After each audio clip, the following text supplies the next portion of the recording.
Глава республики Михаил Игнатьев встретился с ведущими масс-медиа Чувашии. Представители прессы и телевидения из Чебоксар, Новочебоксарска, Шумерли, Цивильска и Канаша имели возможность задавать все интересующие вопросы в неформальной обстановке. А вопросы, к слову, накопились. Век интернетизации, доверие к традиционным СМИ теряется. Человеку гораздо проще находить информацию самому в том же интернете, ознакомиться с ситуацией с обеих сторон и самому сделать логический вывод. Однако в то же время важно, откуда будет человек находить информацию, ведь недостоверный ее источник может послужить катализатором развития слухов. Об этом, в частности, сказал Михаил Игнатьев. У нас должен быть такой интересный, полезный разговор, открытый разговор, какие вопросы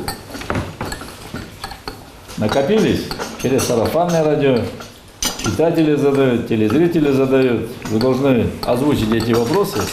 Может быть, даже они будут неприятные для чиновников, для меня, может быть, не надо бояться здесь. Поэтому лучше упреждающе надо или опровергать, или признаваться в своих недоработках. Это так должно быть. Это, по крайней мере, честный такой справедливый подход. Далее разговор коснулся одной из наиболее животрепещущих тем – уровень заработной платы в Чувашской республике. На среднероссийский уровень мы никогда не выйдем, потому что Россия движется вперед, и регионы в этой конкурентной среде тоже двигаются вперед.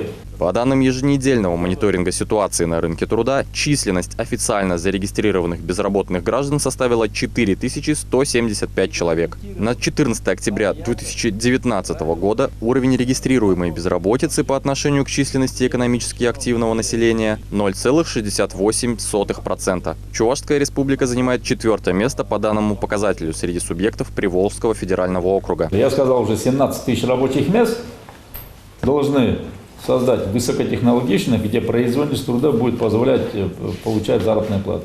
Остро стоит в республике и вопрос привлечения инвесторов. На фоне волны возмущений жителей различных сельских поселений против строительства так называемых китайских заводов, в то же самое время уверенную работу в республике наладили предприятия других иностранных компаний. Касаясь теперь завода, любого завода, хоть китайцы, хоть другие инвесторы, у нас 5 иностранных компаний сегодня работают. Мы должны для себя понять, нам нужны инвесторы для создания новых высокотехнологичных мест или не нужны?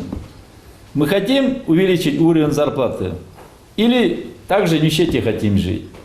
То есть вот на эти вопросы отвечая, мы придем к тому, что мы нуждаемся в инвесторах, нам нужно производство, нам нужны новые заводы.